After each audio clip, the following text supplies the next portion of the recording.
안녕하세요. 수수한 일상의 아름다움을 발견하는 언니 스토리맘입니다.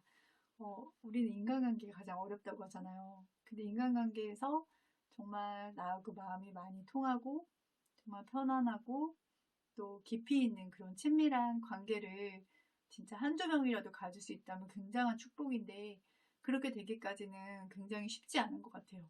많은 시행착오를 겪고 또 많은 경험들을 통해서 알아가게 되는 것 같아요. 그리고 나이가 더 들었다고 해서 인간관계를 잘하는 것도 아닌 것 같아요. 오늘은 인간관계 이야기를 좀 나누고 싶은데요. 인간관계가 정말 어려운 이유, 첫 번째로는 서로의 기대치가 다르기 때문이에요. 그리고 상대방의 속도와 나의 속도가 가까워지는 속도가 다르기 때문이죠. 기대치는 상대방에게 원하는 것이 다른 거예요. 한쪽은 나하고 많은 것들을 공유하고 싶고, 나의 그런 공허함이나 외로운 순간에 그 친구가 있었으면 좋겠고, 근데 한쪽은 그냥 편안하고 서로에게 부담을 주지 않는 그런 좀 더 건강한 관계를 원하는 거죠.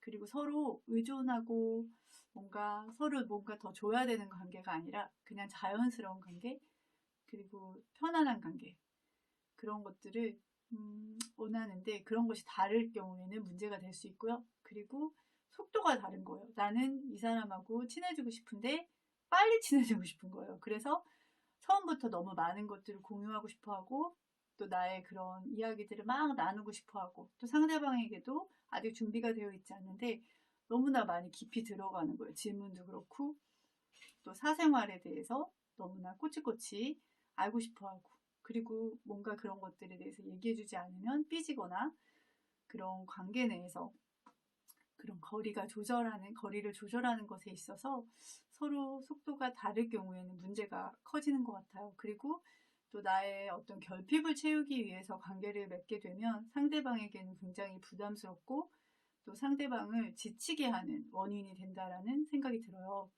그리고 두 번째로는요, 우리는 너무나 달라요. 가정 환경도 다르고요.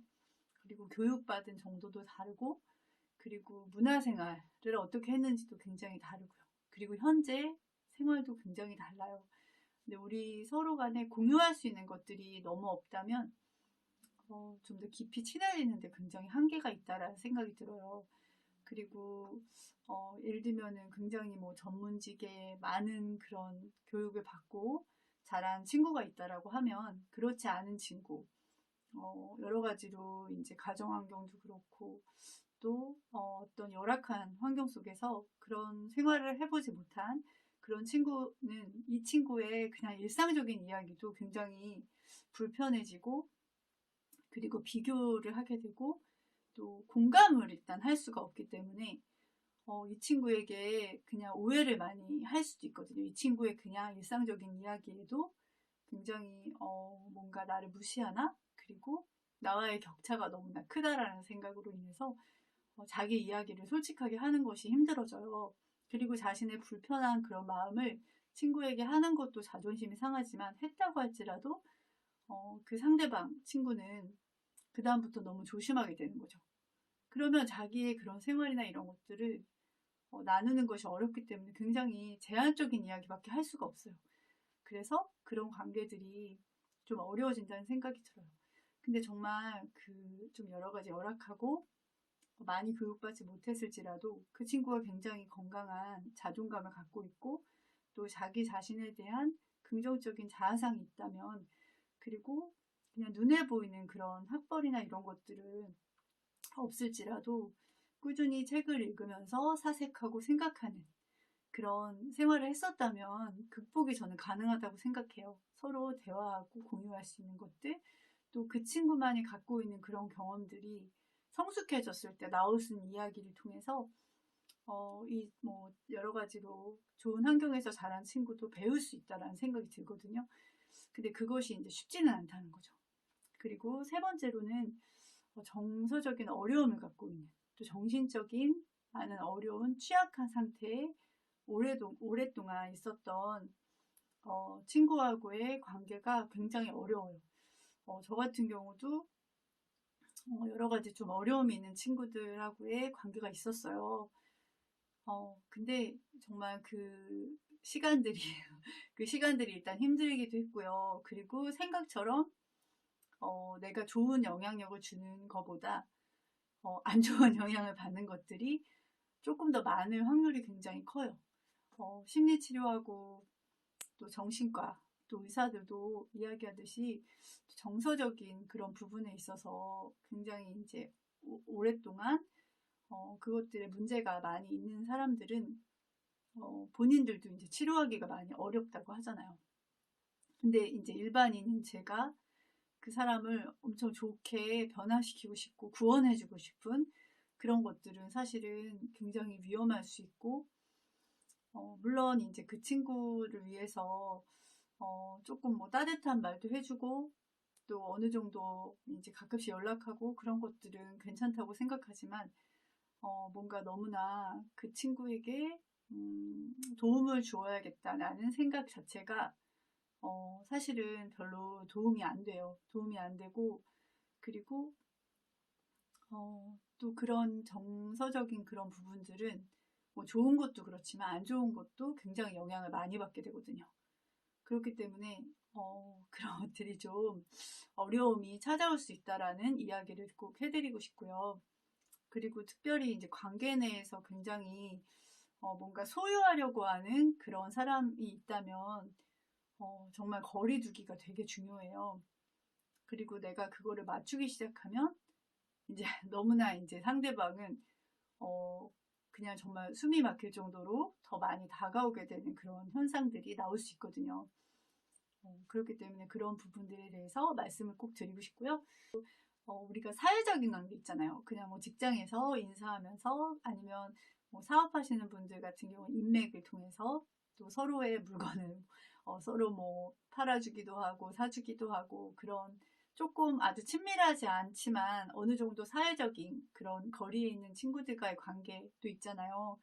그런데 생각보다 그런 관계가 저는 또 괜찮다는 생각도 들어요. 그러니까 우리에게 친밀한 관계가 있지만 어느 정도 서로에게 그런 사회적으로 필요한 관계들도 맺어야 된다는 생각이 들어요. 예전에는 저는 그런 관계 별로 의미가 없다. 서로의 그런 마음도 나누는 것도 아니고 그냥 눈에 보이는 그런 것들만 주고받는 거는 별로 좋지 않다. 불필요하다라고 생각했는데 그 또한 서로에게 어느 순간 의외의 도움을 서로에게 줄 수 있고 그리고 그 관계들 속에서 자연스럽게 또 친해지는 관계로 발전하는 경우도 있어요. 그런데 이제 보통 그런 경우는 많진 않지만 그런 관계 또한 적절한 거리를 두면서 그 대신 이제 그 관계는 거기까지라는 거죠. 너무 많은 것들을 기대한다거나 그리고 그 안에서 뭔가 더 친밀함을 뭔가 원한다면 상처를 받기가 쉬워요. 그 관계는 거기서 그 정도에서 마무리되는 게 더 낫다라는 생각이 들고요.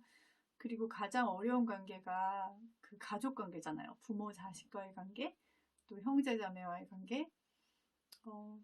주변에 보면 이렇게 단절된 관계들이 의외로 있어요. 뭐 친척과 안 보는 사이, 또 부모와 뭐 몇십 년째 연락을 끊거나 그런 경우도 있고요. 근데 그것이 사실은 쉬운 게 아닌 것 같아요. 왜냐하면 굉장히 서로에 대해서 많이 안다고 생각하고 또 많은 시간을 같이 보냈지만 그만큼 배려하지 않고 존중하지 않았기 때문에 기대는 많은데 다 이해해 줄 거야. 가족이니까 내가 이렇게 해도 괜찮아라고 생각했던 것들이 상대방에게는 굉장히 상처를 주고 굉장히 무례했고 그리고 뭔가 나한테 내가 해주는 것은 별로 없으면서 상대방은 나한테 이렇게 해주기를 바라는 것들이 너무 커지다 보니까 좀 악순환이 많이 되는 관계가 또 가족 관계가 될 수 있는 것 같아요. 근데 저는 그 생각이 들더라고요. 제 주변에 진짜 좀 저보단 이제 연세는 많으시지만 막 거의 20년 정도 연락을 끊고 사는 그런 분들이 계셨거든요. 근데 신기하게 그 관계가 회복되는 것을 제가 2번 정도 목격을 했어요. 근데 뭐 그게 이제 쉬운 것은 아니었어요. 왜냐면 그동안에 이제 상처들이 계속 쌓이다 보니까 해결을 못하고 했던 것들이 너무 이제 컸지만 어떤 병이라는 것 앞에 어떤 죽음이라는 것 앞에서 회복이 가능한 게 또 가족이더라고요. 그래서 너무나 신기하게 회복되고 그 안에 용서하고 또 신기하게 이제 굉장히 어색할 것 같잖아요. 근데 또 회복도 그만큼 마음을 열었을 때 가족이기 때문에 줄 수 있는 그런 것들이 있구나라는 생각이 들어서 지금 혹시 가족 간에서 굉장히 힘들어하고 있는 그런 분들이 계시다면 그 마지막 끈은 놓지 않으셨으면 좋겠어요.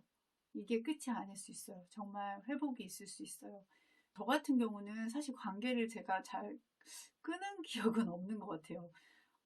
제가 이제 끄는 그런 거는 없었고, 물론 거리두기를 하거나 그런 건 있었지만, 자연스럽게 뭐, 관계가, 좀 이렇게 멀어지거나 그런 경우는 있었지만, 그럼에도 불구하고, 제가, 좀 이렇게 신뢰하지 못하고, 그런 거는 굉장히 자주 거짓말을 하는 경우, 그리고 계속 이제 말할 때, 저는 되게 집중을 하다 보니까 그 사람의 이야기를 되게 잘 기억할 때가 많거든요. 근데 그 사람은 이제 여러 사람을 만나면서 항상 말들이 많이 바뀌다 보니까 나한테 했던 말을 본인이 기억을 못 하다 보니까 제가 이제 처음에는 내가 기억을 잘 못한다고 한 적도 있었어요. 그럴 수도 있다. 근데 그게 여러 번 반복이 되니까 그 사람에 대한 신뢰를 굉장히 잃게 되더라고요. 그리고 그 사람의 말을 그러니까 별로 이렇게 듣고 싶지 않아졌던 적이 있었거든요. 그런 경우도 있고요. 그리고 반복적으로 그런 나와의 약속을 소중하게 여기지 않을 때, 그럴 때는 그러니까 그 사람이 이제 조금 느긋한 성향이거나 뭐 여러 가지 사정이 있거나 그런 것들은 괜찮은데 너무 당연시한다거나 그런 경우에 내가 존중받지 못한다는 생각이 들 때는 저는 그때는 좀 관계가 많이 멀어지게 되는 것 같아요. 그리고 관계에서 가장 중요한 거는 존중이라는 생각이 들어요. 그리고 그 사람이 내가 이제 나를 어떻게 대하는지, 그리고 내가 그 사람을 어떻게 대하는지. 저는 그래서 친구하고 만날 때도, 그러니까 물론 중요한 뭐 애들 전화 같은 경우는 당연히 급한 일이 있거나 받긴 하지만 될 수 있으면 일단 전화를 많이 안 받으려고 해요. 이 사람, 내 앞에 있는 사람한테 집중을 해야 된다는 생각이 있고요. 그리고 예를 들면 통화를 하더라도 저는 그 상대방은 되게 답답해 하는데 그 통화 중 그게 안 걸리게 그렇게 해놔서 제가 통화할 때 누가 전화가 와도 누가 전화하는지 제가 모르거든요. 그래서 저는 좀 그 사람과의 관계가 함께 시간을 이제 보내는 거잖아요. 그때는 그 사람에게 최대한 저는 집중을 해야 된다는 생각을 좀 하게 돼요.